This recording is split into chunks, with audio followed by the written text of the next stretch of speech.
The following was recorded in front of a live studio audience at the Studio 21 Podcast Cafe. This is the United Podcast Network. The following program is closed captioned for the thinking impaired. By tomorrow, I will rule the world! You think he's gone? He's not gone. That's the whole point. He's never gone. Is this some radical new therapy? You see? Well, I must have not been paying attention when you were just talking to me. Do you think that you could repeat the question? Yeah. Can I listen more attentively? Boom, boom, There boom, must boom. have been something in all of that nothing. It wasn't quite so easy to see. And I must have missed something when you were just talking to me. I'm just gonna let them sing through the whole show. Just burn my Boy, just that burn was the good. whole hour. I don't have to do any work. Yeah, Paul and I are going to take over your show. Excellent. Very good. Yes. Hey, how you guys doing? Tom Duggan here on the Paying Attention podcast. Get my first cough out of the way right out of the gate. Jesus. That is good You know, radio. you can move the microphone out I of the know. way It before was you unexpected. do that. I couldn't help it. Coughs are natural. They should be part of our radio experience. Right, exactly. You get reality here when you come That's to Paying right. Attention. It's a let's try reality this. show. So let's try this again. Welcome to the Paying Attention podcast. High atop. You suck. You all suck. Every one of you. I hate you all. High atop the Two Guys Smoke Shop in Salem, New Hampshire at the Studio 21 Podcast Cafe. I want to thank our sponsors, Team Zingala, Century 21 in Methuen, Twin Lights Security, our newest sponsor, Veloz Auto Group on Mass Ave in South Lawrence. It's on the South Lawrence north end of a line right across from the Gulf Station. And then we have, of course, Angelo at A&M Auto Body, who's still working on my Jeep now. We're on week 3, and I'm still driving around in a rental car with like. What's wrong? What's wrong with your Jeep? I got hit. Oh. Yeah, somebody hit my car. I was live too when I got hit. You're in it. Some guy sideswiped me, so he took out my back door. So they're replacing my back door, and they've got to blend all the paint so that it matches all the rest of the car.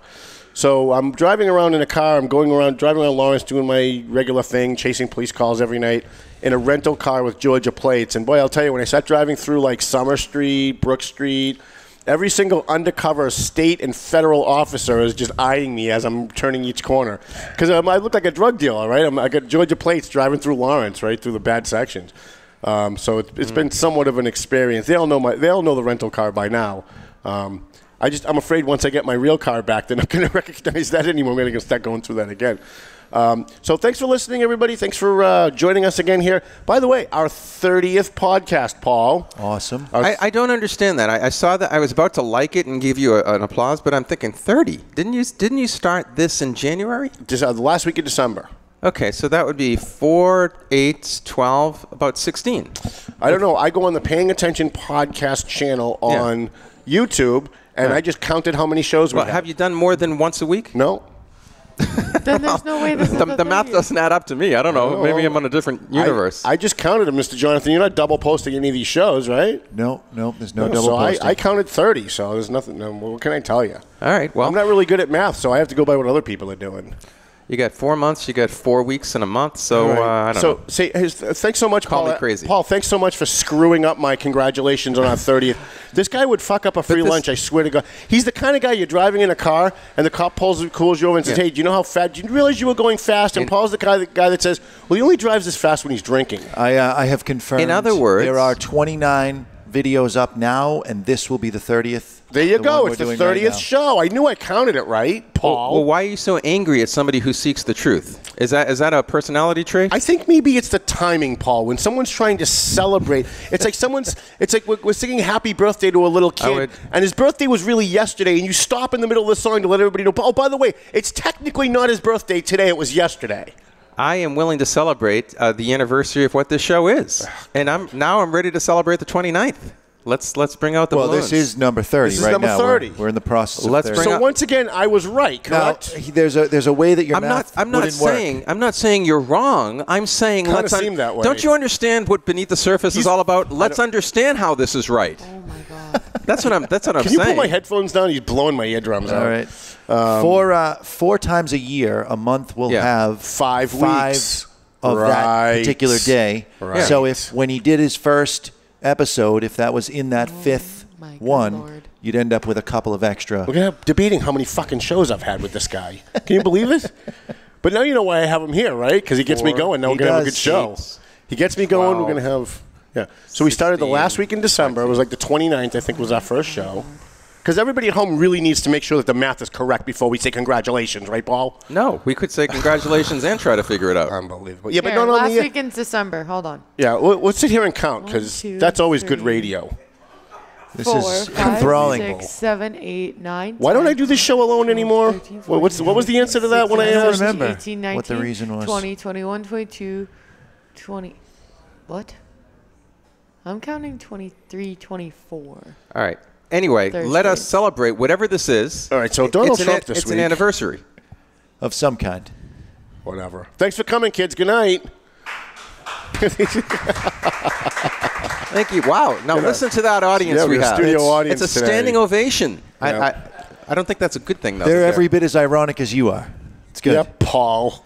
All right, so let's go to Maddie. Let's see if we can talk about some news. There's a lot of stuff going on. We've had a lot of breaking news, especially locally. Wait, and I'm Maddie, supposed to be doing the news? yeah, you're the news person. Just kidding. We need to get our roles straight kidding. here, I don't know who I Maddie. hate more right now, her or him. You can't hate me. No, I can't. You're too cute. See, he's the obnoxious host. You're the Yes. news person. Right. I'm the news And I'm just person. the beneath just the here to surface I guy, am you're the just here to news annoy me. person with no political opinion. Right. except outside of the microphone. But then you have not, a few. Well, you always have to qualify not really. with Paul. What if there's 0.1% that there's an exception? Paul has to stop to point it out. Go ahead, Maddie. What's going on in the news these days? Well, what is going on in the news? The body of the Lawrence man found in Lake Kachikowick. Yeah, Lake Is that how you say Kachikowick, it? yep. I said it on the first try. I'm very proud Good of for myself. you. Is 22-year-old Rosito Jara of Haverhill Street. So apparently he went under the water while swimming with his friends and never resurfaced. North Andover Police and Fire, as well as Massachusetts State Police Air Wing and Dive Team, Salem Mass Police Dive Team, searched the lake last night until about 10 p.m. The search resumed, I'm assuming it's this morning, right? Or No, was it yesterday was a couple morning? days ago. Okay. Well, the search resumed in the morning with North Andover Police and Fire and Salem Mass Police Dive Team, Lawrence Police Boat, and Massachusetts Environmental Police. The body was found at approximately 10:18 a.m., and the body is going to be transported to the office of the Chief Medical Examiner for autopsy. The deceased family was at the scene and positively identified him as Rosito Jara, 22, of Lawrence, and foul play is not suspected. Yeah, so we heard this go out. I wasn't going to go up there. In fact, I didn't go up there. We heard this go out. That first call came in that two guys were on a boat, that the boat tipped over, the kid went into the water. So that was the first call that went out. It took a good, the North Andover police were on the scene right away because the station's right down the street. Mm-hmm. But it took a good 15, 20 minutes for, maybe even longer, maybe 40 minutes for the dive teams to show up and the State Police Air Wing to be overhead. And those are specialized teams, so they take longer. Yep, and so they looked for him for a long time. And then when they found him the next morning and they issued a press release, they said nothing about the boat and nothing about the friend and nothing about the call, but they said he was swimming with a friend. And so I'm not exactly sure. Now, that doesn't mean that they're right and I'm wrong or I'm right and they're wrong. Sometimes when these incidents happen, the initial report that comes in is just wrong. Sometimes the person who calls it and gives faulty information or the dispatcher hears it wrong. So there's always people coming on my page, and I try to caution people to not be assholes on my page because I'll tolerate it, but I'm only going to tolerate it for so long.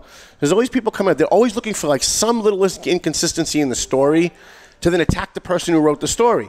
And so I had all these people coming on my page, as we did yesterday with the murder, which we'll talk about a little bit later, saying, oh, Tom, you don't know what you're talking about. He wasn't in a boat. We just saw the press release. He was swimming with his friend. Why don't you get your fucking act together, blah, blah, blah, blah, blah. And, I try not to flame out at these people at the beginning because people who join me for the first time don't get what I do. And they're so used to other members of the press just making shit up that when they see something that looks inconsistent, they just assume I'm one of them. And then they just start attacking. And the fact is that we heard the first call go out. We heard it go out over the scanner. We were in Lawrence at the time. I think I was driving around with Mike. And the dispatcher clearly said, guy in the boat tipped over, he can't find his friend. He's trying to get I think it was a canoe or some kind of kayak. He's trying to get it to the shore. He's lost sight of his friend. His friend went underwater and he can't swim. So we knew right away this guy wasn't going to make it. But again, then when the press release came out the next day from North Andover PD, they said nothing about a boat. They said nothing about the friend. They just said he was in the lake swimming with his friend when it happened.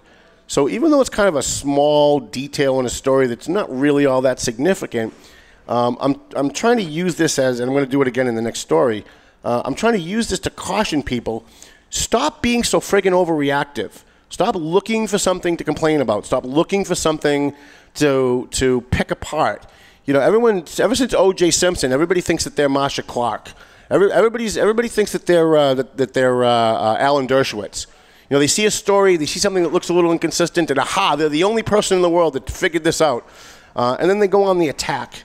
And I'm dealing with that this morning, too, with yesterday's murder. We'll talk about that a little bit.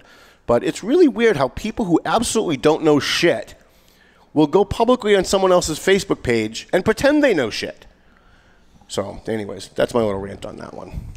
Okay. What else you got? All right. The next one is Jeff Deal running for Senate against he's the Elizabeth best. Warren. Mm-hmm. And you had asked him some questions, so why don't you elaborate more on that? Yeah, so Jeff Deal was in Lawrence. You know, we talk on this show a lot, Paul, about the homeless in Lawrence and the work that we're doing with the homeless in Lawrence. And I was at the Daybreak Homeless Shelter about a month ago, and I asked Karina Papalato, who runs it, geez, you know, because they're always looking for money and looking for funding, and they're hurting. And I said, have you ever, you know, Elizabeth Warren's running for re-election. Has she ever been here? Has she ever toured the facility? Is she aware of your plight? And she said, we've never seen her. We've never gotten a phone call from her. I said, wait a minute. This is a woman who campaigns in Lawrence every time she runs as somebody who is the advocate for the Latinos and the downtrodden and the poor and the poorest of the poor. And she's always talking about gender inequity and racial inequity and all this equality bullshit that she likes to talk about. And you mean to tell me she's never even been here? Like she's never even called you?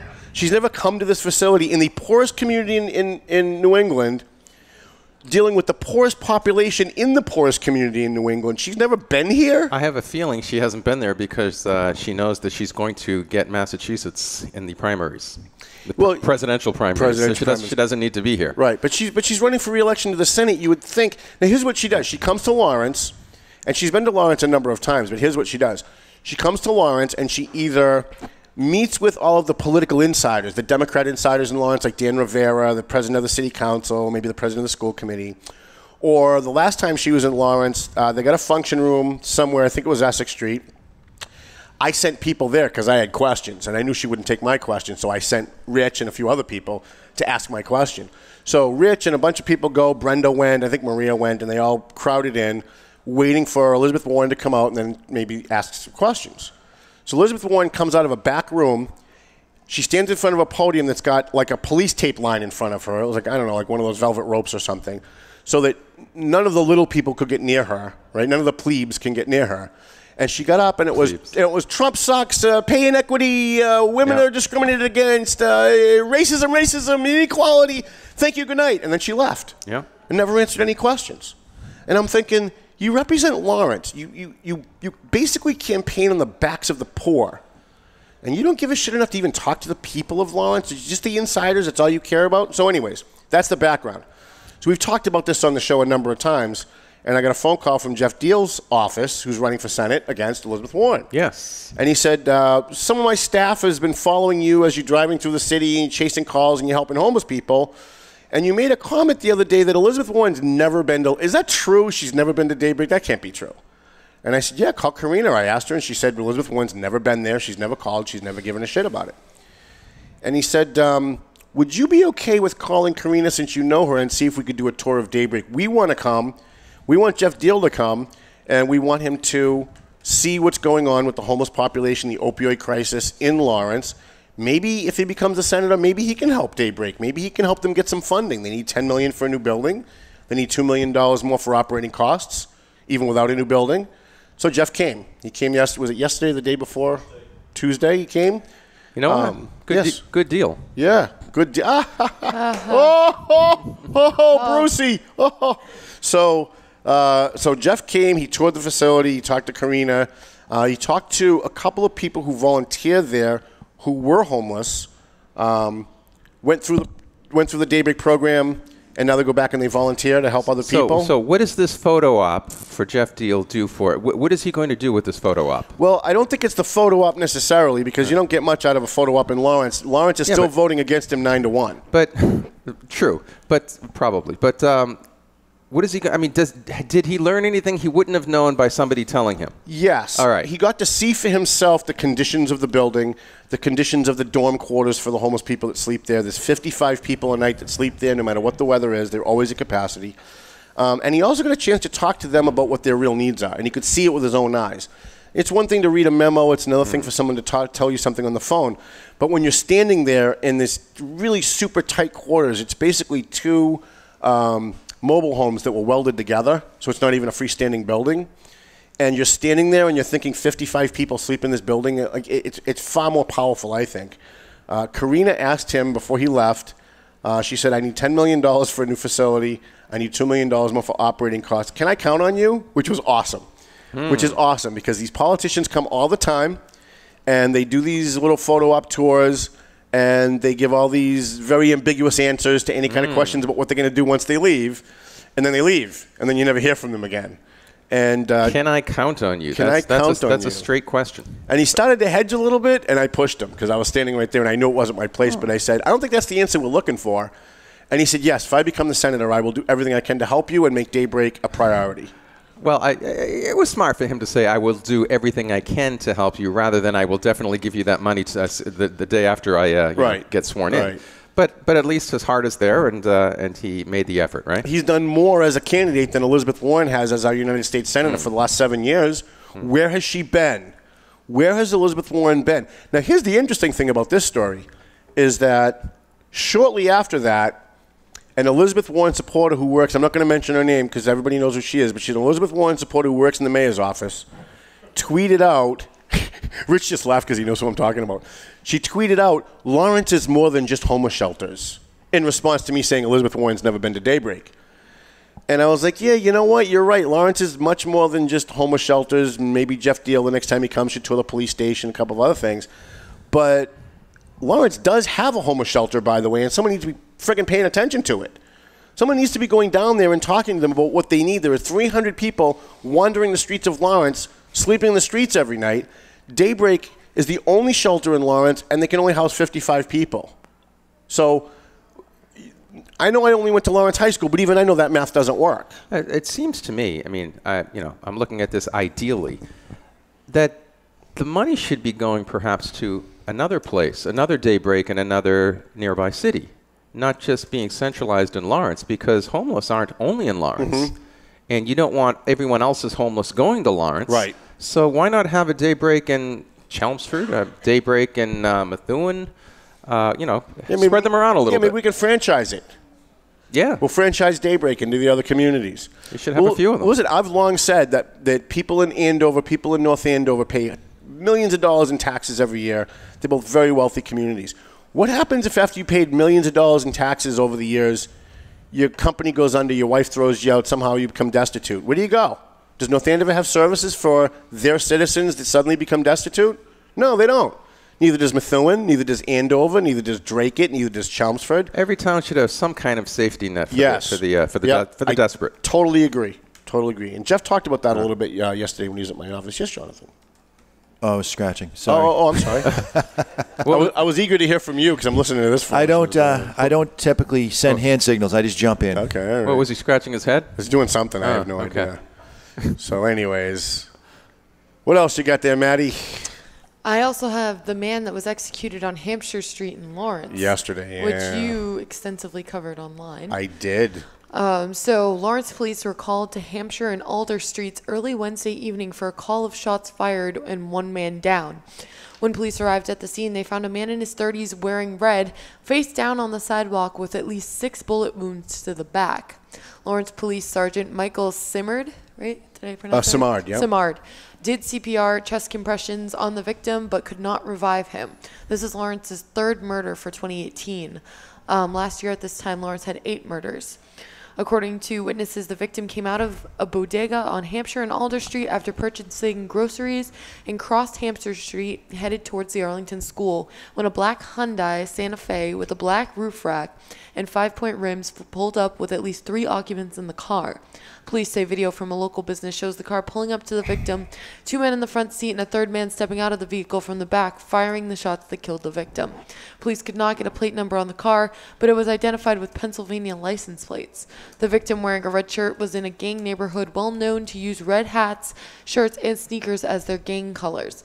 The district attorney's office, which micromanages local police on murder cases, has refused to give the public a press release with details on the crime as of 9 a.m. Thursday morning. Yeah, so I wouldn't even know where to start with this one. What is the deal with gangs in the Lawrence area? Lawrence has, despite what Dan Rivera says, because I can tell you I'm out there every night, Lawrence has a gang problem, and it's a big problem. Now, is it just the colors that they wear? Is that what... Well, that distinguishes them. Yeah, that's what distinguishes. It's like being in a club, and everybody's going to wear, like, you're in the Lions Club, so everybody wears purple, right? Oh. Or you're in the Knights of Columbus, and everybody wears the funny hat. So it's just kind of like how they identify each other. So that there's one gang in that Hampshire Street area that was a very small gang 2 or 3 years ago, and they used to just have the Alder Street, Juniper Street block. That's where they started. Now they've expanded all the way over to Lawrence Street on that side, on the east side, and all the way over to almost the Arlington School on the other side. Are they of any certain kind of ethnic background? Yes. Okay. Yep, they are. And are all of these gangs?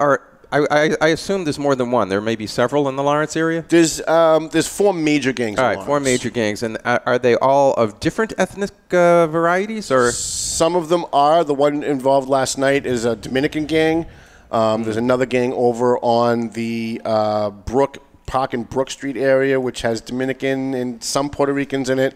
And then you have an El Salvadorian gang, which is MS-13, which everyone in Lawrence, every single elected official in Lawrence, all bar none, say there's no MS-13 in Lawrence. Right? Dan Rivera even had a press conference. Nothing to see here. Move along. We know that they're in Lawrence. Move along. And not only do we know they're in Lawrence, we know where they are in Lawrence. The police are very, very attuned to what's going on with this stuff. Just curiously, are there any white gangs? No. Okay. Just wondering. No white gangs in Lawrence. Interesting. If there was, they'd probably be dead by now. All right. I don't know.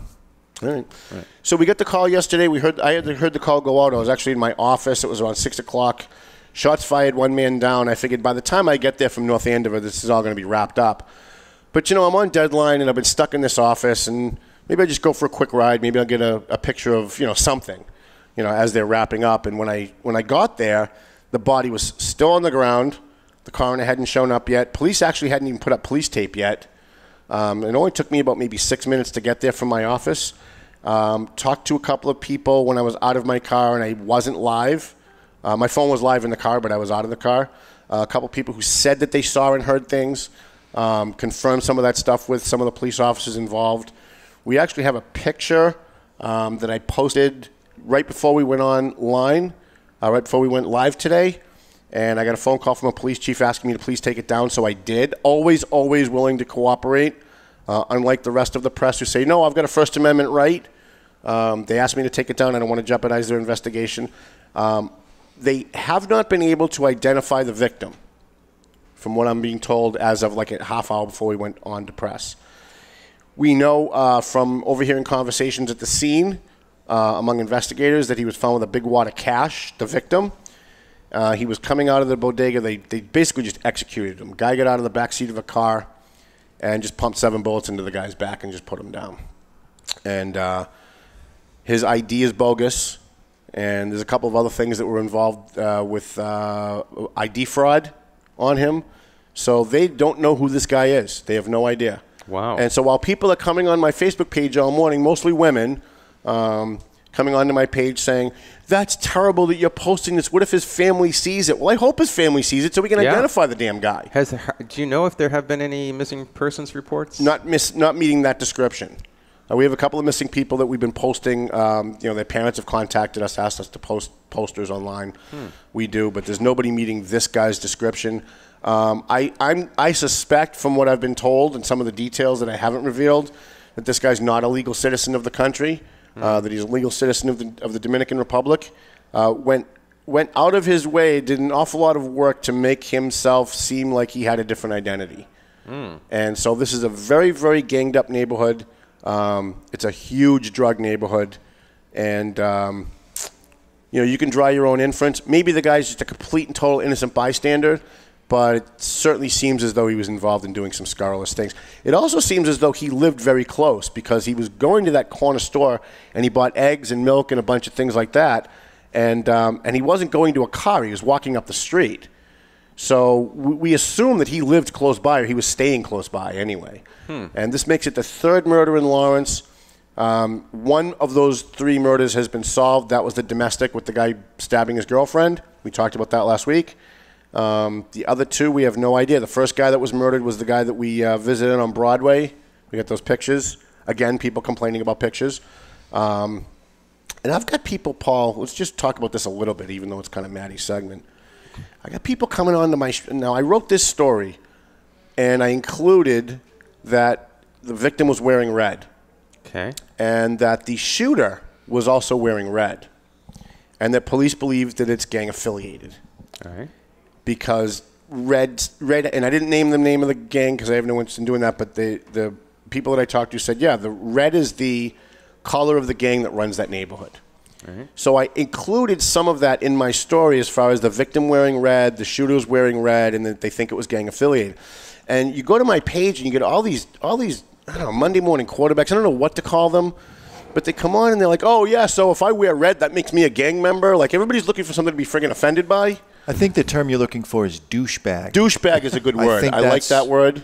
The description. So people are coming on, and they're still doing it while I'm sitting here. I'm checking my page. And people are still going, oh, well, listen, I hang around in that neighborhood, and I wear red all the time, and I've never been shot. Oh, okay, well, then just consider yourself lucky then. Because that doesn't negate the rule. Just because some exception happens doesn't mean the rule doesn't apply. I'll tell you one thing. I wouldn't walk down Hampshire Street or Alder Street or Park Street wearing red. Ever. Daytime, nighttime. If I'm wearing a red shirt and my car dies in that neighborhood, so that's I'm driving on 3 wheels if I have to get out of that neighborhood to get somewhere else. Must be very dangerous around Christmas time. Yeah, exactly. Right? So the red is apparently the color of the enemy's gang. No. Oh. No. Well, then why would it be a problem? Right. Because if you're not a gang member and you're wearing their gang colors, that's considered disrespect. Oh, okay. Who knew? You learned something, didn't you, Paul? Who knew? Who knew? So look, I'm not saying that I know what happened because I don't. Right? I only know what the investigators and what witnesses and snippets of information. And as we talked about with the last story with the drowning guy, sometimes the first pieces of information that come in aren't correct. Right? So my job is to report what people have told me that are close to the investigation believe. Because that's how you do the news, right? They're the experts. They say, yep, the guy was wearing red. The shooter was wearing red. We're pretty sure it was gang-related in some way. Maybe it was a gang initiation. Maybe it was something else. And to go to the last point, maybe the guy's totally innocent and he was just wearing the wrong color shirt walking through that neighborhood. Either way, he's dead. And to have people coming on my page bitching and complaining about the fact that I pointed out that he was wearing red and the other guy was wearing red, it almost seems like you guys missing the point where the guy's actually dead? Like he had 7 bullets in his back? Are you guys missing that part? Like you're focusing on red as if like, oh, well, I guess that's the one thing you feel an expert in the color red. So you decided, okay, this is something I know about. I can chime in. There are many would-be redologists out there. Right, yeah. That really want to. They're all fucking experts on the color red and gangs all of a sudden. It's unbelievable. People just suck. They really do. I'm going to have to change the colors of the pillars now on the show. Right? Actually, red is my favorite color. Is it? Yeah. Is it really? Yeah. Don't be driving through the North Lawrence area of Park and Hampshire. All right, so I'm just writing down Tom's little bit of wisdom. Was that people suck? People suck. Okay, let me write that That's down. not little wisdom. That's like my philosophy on life. Suck. Now, can I get that in bumper sticker form? I'll even frame it for you. All right, okay. Because people do suck. They really do. Everybody's looking for something to be offended by. Everybody's looking for something to micromanage, a bully you. Not to get off topic, right? But since we're talking about people suck. So I'm in Gloucester 2 weekends ago, and my car is running, and I'm near the beach. And I'm sitting there playing on my phone, but I'm not in the car, but the car is next to me and it's running. and this crunchy earth lady pulls up next to me. Crunchy earth lady? Yeah. Oh. You know the type I'm talking about, I think right? so. Environmental wacko. Her hair's in a ponytail. She's 65 years old. Okay. She still thinks she's a hippie, right? She pulls up, and she's in a SUV twice the size of mine. And she says, did you know your car is running? And I said, yes. She goes, is that bad for the environment? do you have any idea how bad that is for the environment? I knew it. And I said, yes, ma'am. I hate the planet, and I'd really appreciate it if you didn't lecture me about it. That's exactly what I said. Shame.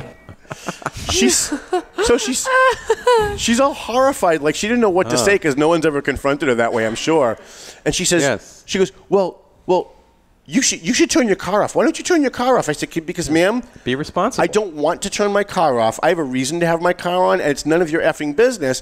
She proceeds to give me crap, and so finally I turn around and say, excuse me, you're not carpooling. You're sitting in a SUV twice the size of mine. You're lecturing me about my car running. There's nobody in your car, and by the way, your car is still running. So you're the one destroying the planet. Please move along. There you go. But people, it's too bad this wasn't on video so we could all watch it. I know, that would have been awesome. That would have been awesome. But it just goes to show people suck. People think that somehow they're morally superior to everyone else around them, and that then therefore gives them license to bully other people and tell them what to do. I don't care. Listen, I pulled up in traffic one day, and okay, I was wrong. I'm going to admit. I had a styrofoam cup in my hand. I tossed it out the window. It was a bad thing to do. All right? Naughty boy. The guy in the car next to me rolls down his passenger window and starts screaming at the top of his lungs about how I'm destroying the planet. What do people do? So I threw him the finger. The light went green, and I went. And so now, 2 blocks later, we're both stuck at the same red light again, 2 blocks up. Yes. And he rolls down his window and proceeds to yell at me. So I rolled down my window, because I could hear him through the window. These fun things never happen to me. I rolled down my window and I said, hey, genius, you care so much about the planet, I didn't see you stop and pick it up. Right? These people don't really care about what they're really bitching about. They just want an excuse to yell at other people, to bully other people, to tell other people what to do because people suck. There you go. There you go. John, at least You're not funny. At least You suck. Jonathan, at least you have the name of the show now. Right. People suck. Yeah. There you go. That should be, we should do another show. We're going to have to change a couple Paying things attention to people suck. I bet you we'd get more ratings, too, wouldn't we? I think that would be a ratings. All right, Maddie, you have something else for us, or can we roll off into other topics? That's it. You've been rolling. That's all you got? Keep rolling. All right. I got 2 other things. I have a breaking news story if you guys are listening live today on Thursday. Tomorrow on Friday, what is tomorrow, like the 8th or something? Yes, it is. There's going to be an illegal alien rally in Lawrence outside the Registry of Motor Vehicles. This is not a joke. An illegal alien rally. Outside the Registry of Motor Vehicles in Lawrence tomorrow. Apparently, American traders who care more about citizens of other countries than our own country and illegal aliens themselves are going to be marching outside the RMV in Lawrence tomorrow, demanding that we give illegal aliens licenses. That the state issue licenses to illegal aliens. So this is, once you get over being infuriated by the gall of this, this is one of those things that's almost amusing. So you have people who aren't supposed to be here, who snuck into the country, broke the law to sneak into the country. The Democrats tell us we can't deport because we can't find them. They're all going to be in front of the RMV tomorrow demanding stuff from a country that they broke into without the permission of that country, and they're demanding licenses of us. It's like, you know what? Not for anything. I've long said, if you're an illegal alien and you're here, you're not causing trouble, I don't care if they deport you. I think if you're a criminal, we should deport you. But if you're not causing trouble, I don't care, right? But if you're going to march in my country and demand stuff of me when you're not even a citizen of this country, go the fuck back home.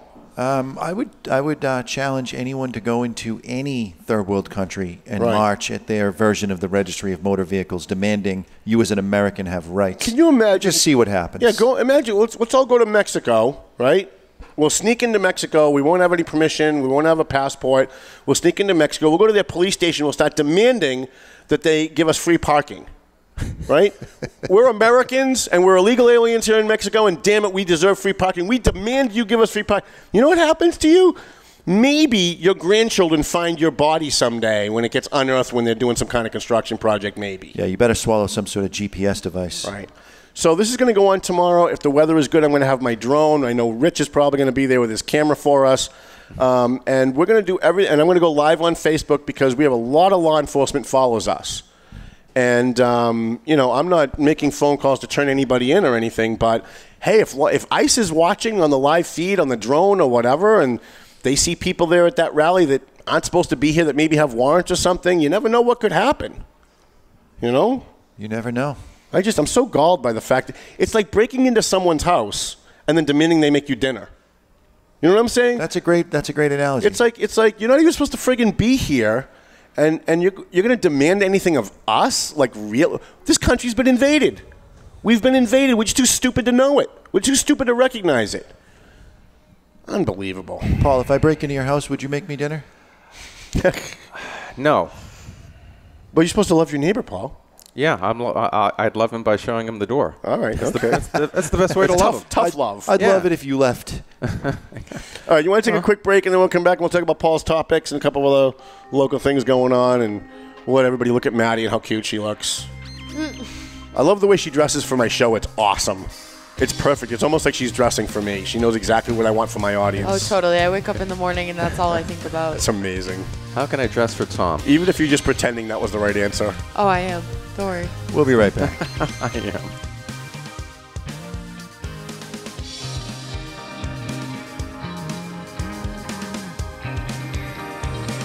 Let's thank our sponsors. We want to thank Fred the Barber on South Broadway in Lawrence. A $15 haircut. You can't beat that. Fred the Barber is sponsored by Ken DeLuca, who is a customer of Fred the Barber, who came to the office and said, you know, I want to help your show and I want to help Fred the Barber, so I'm going to buy a sponsorship for Fred the Barber. That's and awesome. At some point in the next couple of days, I got to go get my hair cut again. So I shop with the people who do business with us, and my crew shops with the people who do business with us. So my writers, my advertisers, people who support our show, because they support us, they will do business with the people who are doing business with us. Then you get A&M Auto Body. We get our friend Angelo over there, Angelo Memolo over there, and he does great work on your car. So if you got a ding in your car, somebody hit you, you got a mechanical problem, you bring it to A&M Auto. He's on South Broadway in Lawrence on Inman Street. You drop your car off, you walk down half a block to Fred the Barber, get your hair cut while you're waiting, and you go back to pick up your car, and Angelo will take care of you. So what's the address there? 341 South Broadway, Lawrence, Massachusetts. Then we got Joe Zingales, Rosanna Zingales-Lopez from Century 21. They have been with us from the very first edition of the Valley Patriot. They've been with us from the very first Paying Attention show, which was in 1999, back when he was Remax. He's not Remax anymore. Now he's Century 21, Team Zingales. And they sponsor our bash. They gave a $1,000 scholarship this year. They gave a $2,000 scholarship last year. And that money comes right out of their pocket. That's not like they're collecting money from other people and just using it like I do. They actually took money out of their pocket. So I don't know why these guys love me so much. I really don't. But Twin Lights, let me tell you how dedicated I am to helping my sponsors. The guys at Twin Lights Security needed an extra security guard. I'm not really a guard, but like an extra security guy to do private investigations and to do security for a certain thing in Boston. And they posted it on my page and asked if it was okay if they could use my page to solicit hiring people. And I said, you know what? As busy as I am, these guys sponsor the show. They sponsor the Valley Patriot. They give us $1,000 for the bash. I'm going to go work for these guys. So I called up Pat McLaughlin and I said, look, you help us every single time we need something. Whenever I put out a call, you're there. If you need an extra person and you're short, I'll take the night off and I'll come work for you.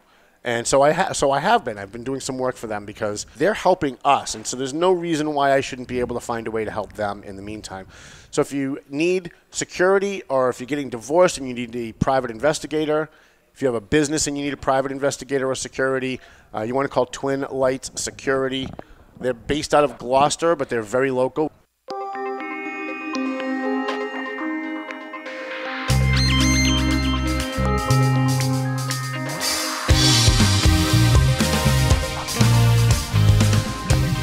Alrighty.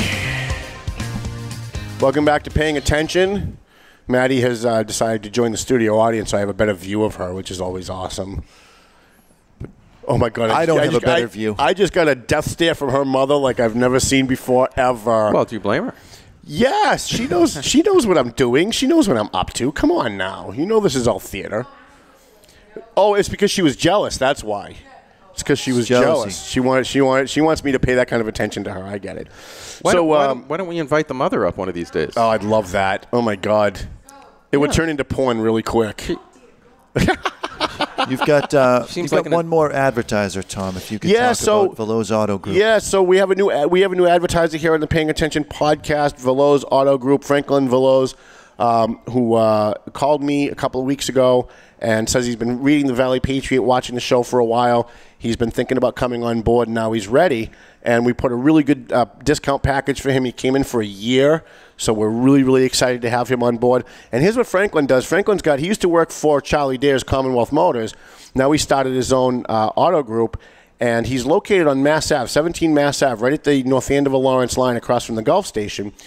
And if you have bad credit or you haven't been in a job for a long time and you don't think that like you have what it takes to get a car loan, he specializes in that. He specializes in people that have like bad credit or no credit, or they're a little transient with their job and may not qualify for a loan, maybe at Charlie Dare or DeLuca or somewhere else.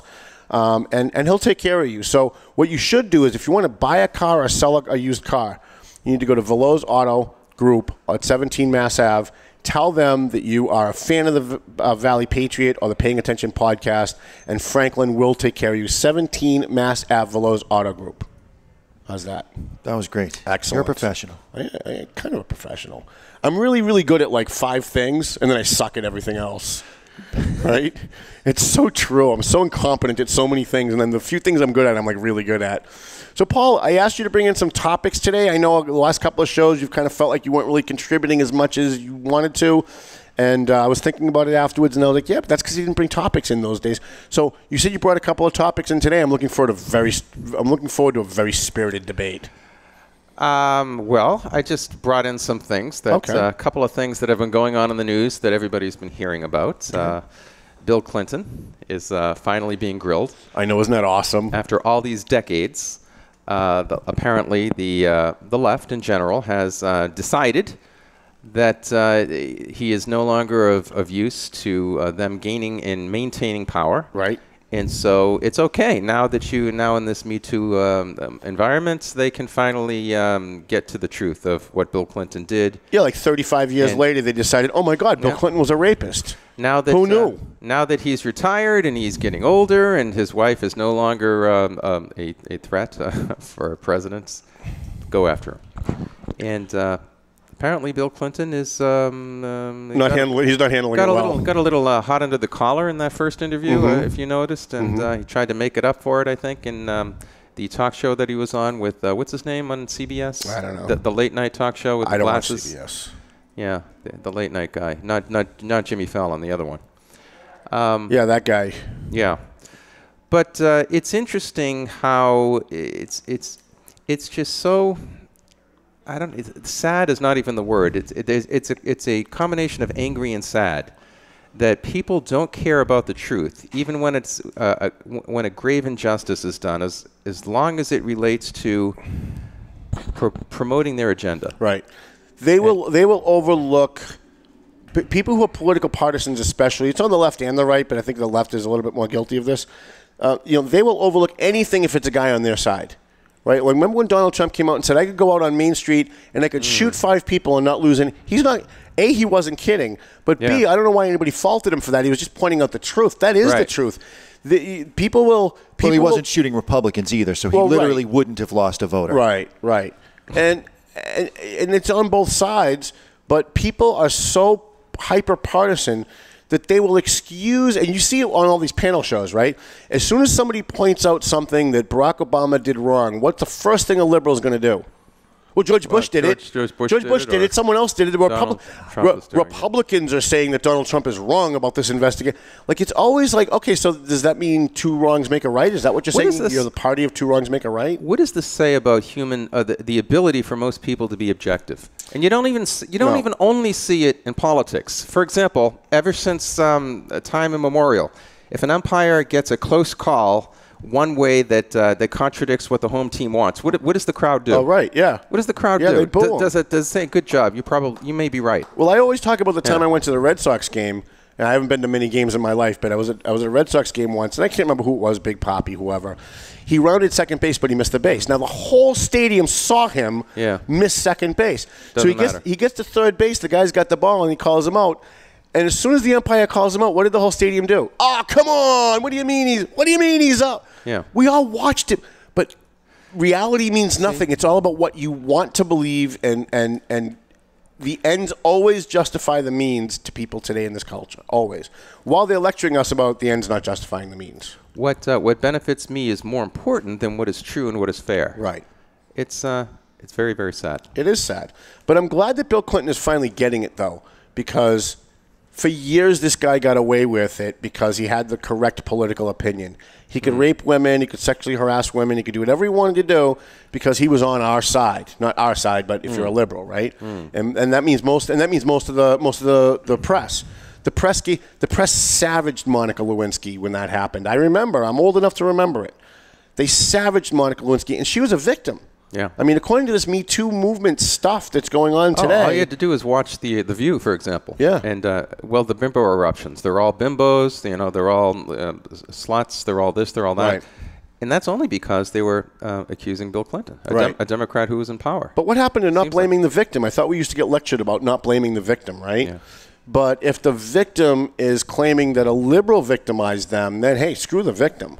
Well, who cares about the victim now? We have a political agenda to protect. Now, if I may just go into another popular story of the Certainly, past Paul, week, you are free to do because that. It totally relates to this. Okay. The three sacred cows of liberalism have been verbally attacked recently in high-profile instances: race with Roseanne Barr, sex with Samantha Bee, and homosexuality with Joy Reid of MSNBC. Yep, I did follow that as well. Now, of these three sacred cows and of these three verbal attacks, only one of them got dumped immediately from her network. The other two still have their jobs. Still are on national television in their particular programs. Now, why might this be? Well, it's very easy to understand. Yeah, and on Facebook, I said two of them are liberal, and one was a Trump supporter, and the other two weren't. I said to my Facebook friends who are leftists, please let me know. Does this mean that racist quips are worse than sexist quips? And of course, I didn't get a straight response. Yeah, no, you'll never get a straight response. No straight answer. As we talked last week, Tucker Carlson asked one of the Obama hacks that he always has on, a liberal guy. Yeah. He asked him 5 times, is it always wrong to judge people or treat people differently because of their race? And he couldn't answer the question because the topic that they were talking about was black people being racist against white people on MSNBC. So when you're talking about black people being racist against white people, a liberal will never say it's always wrong to be judging people based on the color of their skin. But if you're talking about white people being racist against black people, racism is always wrong, right? Racism's always wrong. Why don't they just call it powerism instead of racism? Because that's exactly what they're thinking of. Those who are in power should never disparage those who aren't. Right. Why don't they just stop crying about, oh, somebody said mean words and it hurt my little feelings? When I was growing up, my mother and father, I grew up in a police household. It was a tough household. And I come home crying and say, the kids used to call me, they used to say, the mean kids in the neighborhood, every time they'd see me coming, they go, I smell bacon. What does that mean? Right? Because they call cops pigs, right? Oh, okay. So I was bacon, right? And so the kids used to tease me, and I'd go home and I'd cry. I was like maybe 7 or 8 years old. And my parents would go, suck it up. Your father's a cop. That's the way it is. Not to mention bacon is awesome. Yeah, bacon is awesome. I agree. And they'd say, suck it up. And, if it's going to make you cry, then stay away from those guys. Or better yet, don't go out. Stay in your room. If it's going to bother you so much, stay in your room. I didn't want to stay in my room. Sooner or later, I went back out into the neighborhood, and those kids would tease me, and they'd taunt me, and I would just ignore them and go about my day. Today, oh, my God, if you said something that hurt somebody's little feelings, they're in therapy within 50 minutes, and they're tweeting on Twitter, and they're videotaping the mean words that you said, and they're calling the ACLU, and they're on CNN talking about how this is all Donald Trump's fault. It's ridiculous. People need to stop being such pansies in this country. Suck it up. You know what? I'm a white guy. I'm in Lawrence all the time. I hear Latinos, not blacks, I hear Latinos use the N-word 100 times a day. It's the N-word, N-word, N-word, N-word. And they use it usually in a positive way. They're calling. Are they calling each other? Yes. Okay. Right. So they're saying as if they're saying bro, yo bro, Yeah. but they're saying the N word, right? All right. Like I would say to Tom, "You're my Caucasian." Right. Yeah. You're my whitey. Yo cracker. My white boy. Right. Yeah. So I don't. So it's okay, I guess, for Latinos to use the N word. That's not racism, even though they're not black. But it's not okay for white people to use it. But then black people can also use it, and that's okay. And by dividing us this way, don't we have different standards for different races? And isn't that the definition of racism? This is what I propose to the left. Create a manual for us so that we know all these rules, and let us read it and study it. And at least we'll know exactly what you're talking about. But the problem is, I don't even think they know. I think they're just changes. totally. It's in flux. Right. It's completely inconsistent. Right. And it's just situational. It's just based on how it's going to benefit us today. So as we talked about last week, when you weren't here last week, right? No. So on a Tuesday, CNN was 24/7 with the NFL players are having their First Amendment right taken away from them by being forced to stand for the flag. Yes. On Wednesday, Roseanne Barr's First Amendment rights were being taken away, but CNN didn't report it that way. It was Roseanne Barr said racist things, she should be off the air immediately. Right. Now, as if yesterday never happened. Yeah. And this is what we have in our culture now, where we don't even care that we're being inconsistent with what we said 5 minutes ago. Doesn't matter. It's whatever we have to say to get what we want now. The ends justify the means. Again, while we're being lectured that the ends never justify the means. No question. And by the way, it's all Trump's fault. Everything that happens is Trump's fault. Speaking of what you said a couple of minutes ago regarding being wusses. Yes. And not being able to suck it up or stand up for ourselves. Suck it up. Someone calls you the N-word, suck it up. I get called racist terms all the time. Hey, white boy, what are you doing in this neighborhood with that camera? I hear it all the time. You know what I don't do? I don't go to therapy. It doesn't keep me up at night. I don't know about that. I think this is a form of therapy for other things. Well, that's true. This show is therapy. What I was going to say is, what does this say? And think about this a little beneath the surface. What does this say about the Me Too movements? That women Other than it's full of shit? Well, maybe. But women who weren't necessarily raped. Let's just perhaps there were a few that were raped. Let's put those to the side for a second. Those who were supposedly coerced or persuaded to do sexual things that they did not want to do. Okay. And now, of course, they're complaining about it and they want people prosecuted and so forth. There's an underlying presumption here that they cannot take care of themselves. Right. And they need the law to take care of them. Even though men and women are supposed to be the same. Exactly. So again, we need another rule book that's written for us, chapter and verse, telling us, what exactly the rules are here. Right. Because if women... There are no rules. ...are meant... The rules are if you're white and you're a guy, you're wrong, no matter what you say. If there are no, and if you're black and you're any other gender, you're okay. Everything you do is fine. If there are no differences between males and females other than a couple of body parts, which a lot of the, particularly people on the left are sprouting today, then why do they need the law to protect them against men? What is really behind this? Really, underneath this whole thing is an attack on men. That's all it is. But it's also the admittance that women are the fairer sex and that they do need legal protection against males. Right. So on the one hand, they're saying we're absolutely equal with you. On the other hand, they're saying, yes, there are significant differences with us. I always love when a friend of mine tells me he had to go to a sexual harassment training at work. And he starts telling me like all the stuff that they were telling him. I'm like, wait a minute, but if men and women are the same, why is it that men can't say certain things in front of women that they can say in front of men? If we're all the same, why is it that you can say to your buddy, hey, I watched a porn last night, you should have seen her boobs. But if you say it, there's a woman in the room, that's sexual harassment.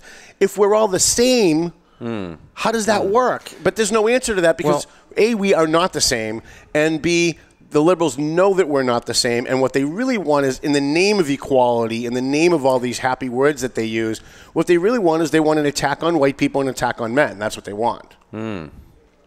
Remember that controversy about legitimate rape? Remember there was a guy running for office who said, if it's a legitimate rape, blah, blah, blah, and the media went ballistic for over a week. Legitimate rape, all rape is legitimate. No, it's not. It's not. Sometimes women lie and say they were raped. Right. And that case is not legitimate. And I'm pretty sure that's what he was talking about. But you couldn't hold that opinion during that 2-week process, during that 2-week media storm that went on, because it was not really about rape, and it wasn't really about the topic that we were talking about. It was about trying to make the Republican who said it look bad, and therefore all Republicans are evil, and all Republicans support rape. Well, I hope eventually, while we're being lectured that stereotyping is bad. Eventually, in our culture, we'll get back to the beauty of womanhood and the wonderful differences between the sexes. Yeah. I don't think we're there yet, and this reminds me of another story, a third story that I'll throw at you. Real quick, because we're at 50. Oh, we have 4 minutes. Go ahead. Miss America is no longer a pageant, but a competition. It will no longer judge women on their looks, but their brains and their social impact initiatives. Right. So this is exactly what we want to watch. We want to watch 20-year-olds, not so intelligent women get up there and talk about world peace. Their politically correct version of how they're going to bring about world peace. And this is what we're going to judge them on. Yeah, this has been going on for a long time with these Miss America pageants, with these beauty pageants.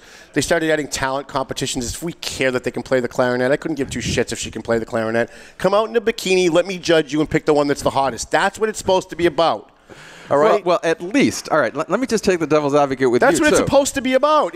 We're judging you on your looks. We're picking the most beautiful woman. That's what a beauty pageant is. Unless she plays the drums, that's the most badass one. She gets 2 points. And if she comes out and she's against global warming, well, then she's a piece of shit. We gotta run her out of town. Well, just to look at it more realistically, she's not only a brain. She's not only a body. She's both, and that's what Miss America saw. It had the swimsuit competition. It also had the talent competition, and had those silly questions. Nothing wrong with all of that. But to say that, okay, from now on we can't look at her looks, we can't look at her body, because apparently she's only a spirit, or she's only a mind now, and we have to look at that. I mean, I don't understand. Could you win and be 500 pounds? Is that what you're saying? It's inhuman. No, you cannot win and be 500 pounds. You have to be holistically. You can't even work at CNN if you're 500 pounds. Body, mind, talents, it's all integrated into the person. Now, apparently, they are minds without bodies. I don't give points for brains. Okay. I give points for beauty if it's a beauty contest. So I don't know why they suddenly... It's mostly because feminism actually hates beautiful women. And everything they do is to stop men, to stop our natural nature. Men are stimulated by sight. Women are stimulated by... auditory senses. That's why men watch porn and women read romance novels, which is really porn if you read some of them. I've read a few, and it's really porn just with words, not pictures. and it's true. We're both stimulated differently, contrary to what the left tells us. And if you look at what's on the cover, if we're not going to objectify women, right? What's on the cover of Playboy, Paul?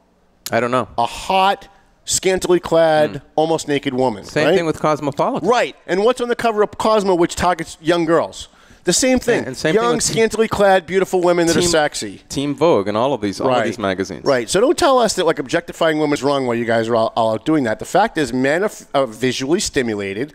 Men like to talk about sex. Men like to look at women. Men like to talk about women's looks. Well, the thing is... And somehow we've criminalized that. Not only that. I mean, if you look at it deeply, women want to be beautiful. Yes. And particularly want to catch the eye of men. It's very natural. It's not like there's going to be any abuse involved. Right. That's not what we're talking about. Right. We're just talking about the desire to be beautiful for the appreciation of other people. It's natural in women for want to do that. I don't understand why it's mutually exclusive. Whenever I comment on a woman's looks, I always get, well, don't you like her for her mind?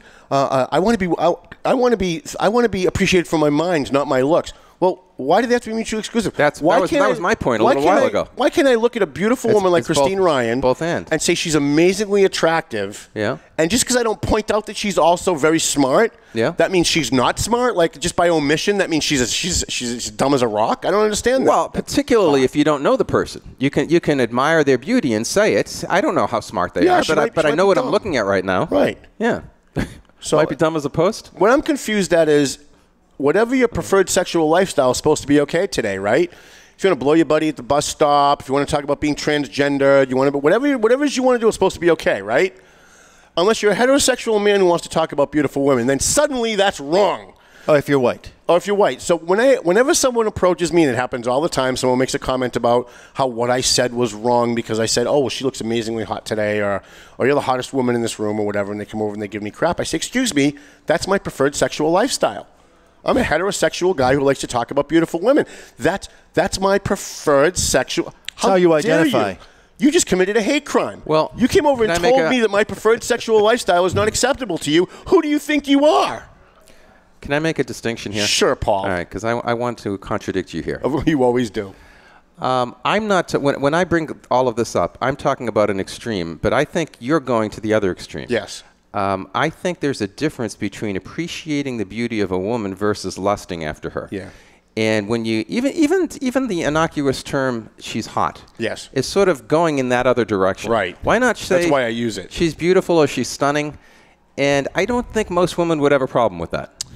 Yeah, you'd be surprised. This is Massachusetts. Well, we're in New Hampshire right now, but I live in Massachusetts. Right. You'd be surprised, Paul. Sometimes me just telling somebody, oh, my God, I really like that dress. That's so adorable. I get like a negative comment. And it's like, wow, you know what? Go away. Well, you just lost 50 points by being a bitch. There's definitely a lot of those people around, too. Yeah. All right. I'm glad we had fun today. It was a fun show. We were supposed to have the movie producers in. Justin Morrow, the producer's grandmother, had a stroke on Monday. We were actually going to try and tape this show on Tuesday with the movie producers, and they were going to bring in a movie trailer of Lawtown, the movie we made in Lawrence. We're waiting on a movie release date. I'm going to be in very close contact with those guys over the next week. We're going to try and reschedule them in, and I will give you an update when I have one. Paul, any final thoughts? Not a one. Have a great week, everybody. We do have a GoFundMe page if you'd like to support our efforts against the Methuen mayor, who apparently is not doing too well in Methuen these days. If you look at those city council meetings, please go to GoFundMe, type in Valley Patriot. We could use all the help we can get. And if you'd like to advertise in the Valley Patriot or on this show, you can email me at valleypatriot@aol.com, valleypatriot@aol.com. Thank you to Dave Garofalo and the voice of God, Mr. Jonathan, for letting me do this show every week. Thank you to Paul Murano, my co-host, and Maddie Ryan, our newsreader. And, of course, Christine Ryan, who brings her with her so I can stare at her through the whole show. And I do love you for your mind, honey. The views and opinions expressed by the hosts, guests, or callers of this program do not necessarily reflect the opinions of the Studio 21 Podcast Cafe, the United Podcast Network, its partners, or affiliates.